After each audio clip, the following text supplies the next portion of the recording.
Hey, thanks for joining us. We are going to tackle a question that's been on my mind lately, on Dan's and on Michael's mind, things about that we see in the cultural pressures that are being put on Tolkien and his work, particularly because we're seeing that in the Rings of Power right now, where we see changes and we see new stories and new characters. And now we see things like you see right here on this browser screen of the Oxenmoot 2022, where we get certain papers that are going to be presented. And we'll find the one here that brought this to the forefront of my head here. It's by Robin Reed, and the title of her paper is J.R.R. Tolkien, Culture Warrior, the Alt-Right Religious Crusades Appropriation of Tolkien. And this made me think, like, holy cow, like how I'm not alt-right. I'm certainly more on the conservative side.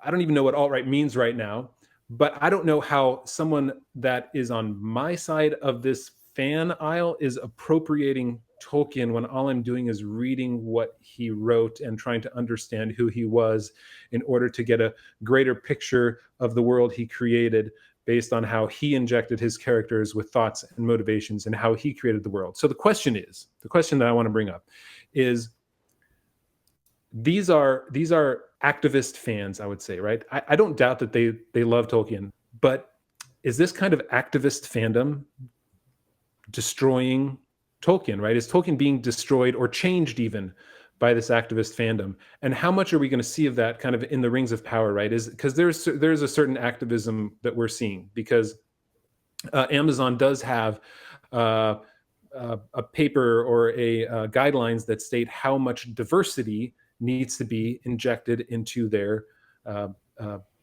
featured films and TV shows that they put on Amazon Prime.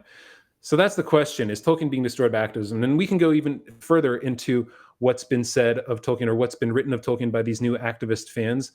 In the Tolkien Society Summer Seminar 2021, we had awesome papers that were written. Let's find this one right here. My favorite one is by Dana Peterson Deeprose, with the title Something Mighty Queer, Destabilizing Cis-Hetero Amatonormativity in the Works of Tolkien.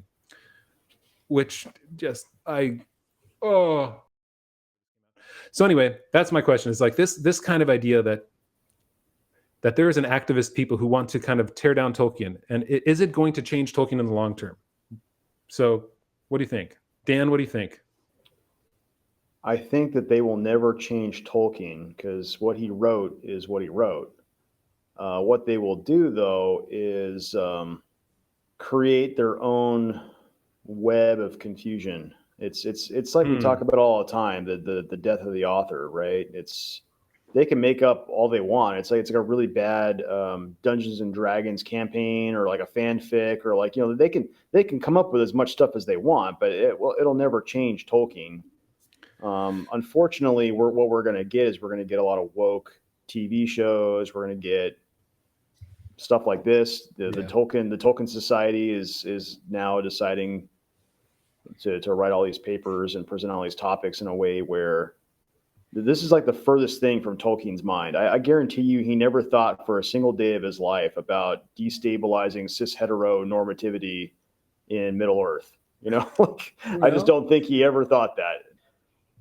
These people all have, what's the right way to say it? Like, it's a lens. And everywhere they go, whether it's movies, television, books, government policies, what books the kids should be reading in schools, everything is a lens of either critical race theory or intersectionality. Yeah. And it's like, if you put on the glasses, that's all you will see everywhere you go. And so they put on the glasses and then they start reading Tolkien, and this is what they come up with. Yeah, it's not good enough for them unless their glasses have warped what was originally there into the vision that they already have for it, right? Mm-hmm. So they've got to change it to what they want it to be like. Oh, I was going to say, like, you never see people that are like this, that have these lenses on. They never go out and write like the next great thing. Like, it's never like, I'm going to write the fantasy epic that destabilizes cis-heteronormativity in my fantasy world that I create from my own mind. It's always latching on to something that's already successful, it's already there, It's like it's in everything. It's like I think leftism, and this is maybe where I lose some people, where I get too political, but it's leftism in essence. It's very much parasitic. Maybe I should broaden it. Maybe not just politically, but like let's just say evil itself. Even in Tolkien's mythology, that orcs are just a corruption of the good of the elves. What maybe I'm being too bombastic, but it just seems like things like this always have to latch onto something that is already alive in order to have a life. They're parasitic. They have to latch on to Tolkien in order for people to look at them, pay attention to them. For them to be important, they have to attach themselves to something that people already care about. Right. It's tough for them because they love Tolkien so much. They love the world. They love the characters. They're just not good enough, right? It lacks that little thing called diversity, equity, and inclusion, right? It lacks the things that they realize that make things good today. Anyway, Michael, what were your thoughts? Well, I like where both of you are going on that, and I do think there's a danger in this. I do think there's a danger for future generations. I agree with you, Dan, that as long as people keep reading the original works, that's going to help, because the original work has none of this nonsense in it. But I do think this nonsense comes from an inherent characteristic of the type of literature that Tolkien writes, which is that it is an imaginative literature that is so imaginative, so sub-creative, that it requires kind of a full engagement of the imagination, and that's probably been part of its appeal over the decades that it's had since it came out. Well, part of the problem with that is you get a lot of projection that happens when people love something. They put themselves in the world that Tolkien created, and they love it so much they start wanting to project, as you were pointing out, Jonathan, the other bits of their mind that they never saw in Tolkien's work, but they're sure should have been there, or maybe were there, or they really, really wish they were there. And so this projectionism, in my mind, is the source of the problem, and we see it in a lot of different ways. We see it in those papers that you showed, Jonathan. I'm recalling an article by Jonathan Paletti from earlier this year as well, entitled "No, Tolkien Isn't a Christian Work or a Christian Writer," or something to that effect, where he engaged in a highly flexibly logical exercise, let's call it that, where he tried to show that Tolkien, there it is, no, Tolkien's The Lord of the Rings isn't Christian, despite a direct quote from Tolkien himself saying that The Lord of the Rings was a fundamentally religious and Christian work, a religious and Catholic work.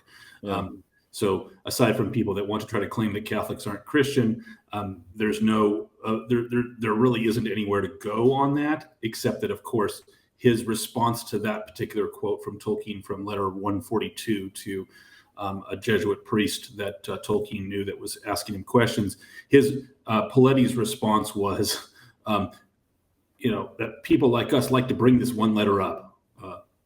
Because it speaks directly to the question that you're asking. And then he goes into gymnastics to try to discount it. Gymnastics that are insulting to anyone that knows Catholicism in any sense, and would care to read the whole of letter 142 rather than the one or two sentences that Paletti pulls out. So anyway, I know I referred to Paletti's article quite a bit, and I know people. But here it's the black hole of what these people think. Where I came to this part right here, where they talk about how simply having a male relationship means it's queer. Discussion of sex, that great Christian obsession, is muted. But Tolkien's vision is deeply queer. It centers not on romances between men and women. There's no Arwen or Aragorn. There's no Faramir and Eowyn. There's no Beren and Luthien. But on bonds between male hobbits who read as non-masculine. Yeah, I know that Merry and that Pippin, boy, in that armor, they were deeply feminine, let me tell you. And so this is where they recreate it, because they are lying to themselves, right? Like any good leftist, like any good person who is delving into the areas that they shouldn't be, they end up lying to themselves to create the truths that they want to create. And so here we have this guy. I don't even know who he is. Paletti. He's on Medium. So, but that somehow, simply because there are loving male relationships where there's a bond of friendship and a bond that's forged through the fires of Mount Doom, quite literally, it becomes queer. Not to mention that, I don't know, Sam did end up marrying somebody and having kids by the end of The Return of the King. The scary thing is this can, in a very real way, destroy Tolkien, because at some point it will become public domain, right? It'll be available for anybody to do with whatever they want with. I don't know how many years it is, 15, 20 years, something like that. And so I'm afraid that at some point, like if there is this whole side of Tolkien of activist, arsonist, maybe Tolkien fandom that wants to recreate Tolkien in the ways that they see his stories better, because they are more moral, they are more knowledgeable of what it truly means to be good. They're going to change Tolkien. And that's my fear, that down the road there will be enough of these fans where it's not good enough. It's kind of like saying, I love the woman I'm married to. I love everything about her, except that she's not the right color. She doesn't include me in stuff. I don't like the time that I have with her. All her friends are racists, but I really love her. It doesn't make any sense, right? Like, so how can you love the thing that you want to change so much? It doesn't follow. It's a mark of deep self-centeredness, actually, right? Because when you have to try to force everything that you want into a story rather than taking it as it is and enjoying it for what it is and being honest with it. I'm reminded of things like, George R.R. Martin's work. Martin is famously anti-religious and an atheist. I don't try to pretend that his works are secretly Christian when I read his works. That would be stupid of me, because I wouldn't be taking his works for what they clearly are as I read them. And he's a talented writer. He's captured the imagination of many. He's no Tolkien, but he's a talented writer. And so when you start projecting your views upon your favorite literature, all you end up doing is cheapening that literature and making yourself look self-centered. There's nothing you're really adding to it. And that example with Sam and Frodo is an old one. I remember it back in the 90s and onward. And nowadays, Paletti just happened to say it. Yeah. I mean, right. It's called slash fiction. If you haven't heard of it, it's fan fiction that's essentially takes two heterosexual characters and creates a homosexual relationship between them. And the amount of that's out there between Sam and Frodo, it could fill the Library of Congress. I mean, there's so much out there. Makes me wonder if these people have ever had real friendships. No, I think a lot of people have a hard time now having real friendships, and seeing that is like, it's hard to reconcile in their own head. How can a good male friend be something else other than romantic? Correct. Yeah. So it is worrying. It's a worrying trend, Jonathan, to answer your larger question. It is. And the more people engage in it, the more worrying it's going to become, and especially when Tolkien's work enters the genre. So, I mean, I think I don't know if things like the Tolkien Society are worth saving anymore. I want to make sure that fans understand, like, you shouldn't be cowed by the kinds of people who want to change Tolkien, and it's okay to be labeled an alt-right. What was the word? Let's find it once again. Alt-right religious crusader. Alt-right. The alt-right religious crusades appropriation of Tolkien, because what we're simply doing is we are appropriating Tolkien to what it was when he first wrote it, rather than what they want it to be. And so all this projection of Tolkien, or all this projection of their morality, of their worldview onto what Tolkien wrote, I hope will die on the vine. I mean, I hope Rings of Power, that's not the central point of it. You can clearly see they're leaning into some of that. But I feel like if they lean into it the whole way, we're going to see it die. I mean, we see it with a lot of other things when it comes to Wheel of Time and even Star Wars and other places where the story is simply a vehicle for the message, and the characters are a vehicle for the message. And once that becomes the point, then the story is lost. So, and people stop caring. Even people of your same political persuasion who might want to project as well. It's interesting to me how it just the fire, the passion dies once you start changing the works this way. Yeah, You know what's really sad about this is the pure narcissism of this. It's like they want to turn everything around them into mirrors. They just want to see themselves in everything. Yeah. As opposed to, I don't know, going out and seeing something different. Like, I don't want to look at myself all day long. I want to, maybe there's somebody else out there that I can discover what they are and who they are and what they're all about. It's different than me. That's something interesting. It's If I'm stuck with myself all day long, I'm super bored. Because like I'm boring. I know myself. I'm boring. I want to go out and I want to experience something else. I don't know, Dan. I was stuck with you for a day when you were helping me move, and I didn't find it that boring. I mean, it could have been better, but yeah, I've been stuck with me for 35 years. I know who I am at this point. But like, it's just making their world so small that all it is they're just looking at themselves all day long. It's terrible. Yeah. Dan, you sound like someone who has too little self-love and probably some loathing issues to deal with. Boy, if all you see is yourself and how great you are, and you want everything else to look like you and everyone else to do what you want to do, the world's not going to end up liking you a whole lot either. And I think in the end, we'll start seeing some of that, but not without a lot of pushback from Tolkien fans like us. I don't think we can let it ride. So if that's, I don't know if that's too opinionated, I'm sorry. I'm very opinionated about these sorts of things where I feel like they are trying to destroy the kinds of things that I love in this world. I've seen Star Wars. I feel like it's been pretty much destroyed. It's not anything like it should have been. They don't even know how to write stories anymore. I mean, take out the diversity, equity, inclusion crap.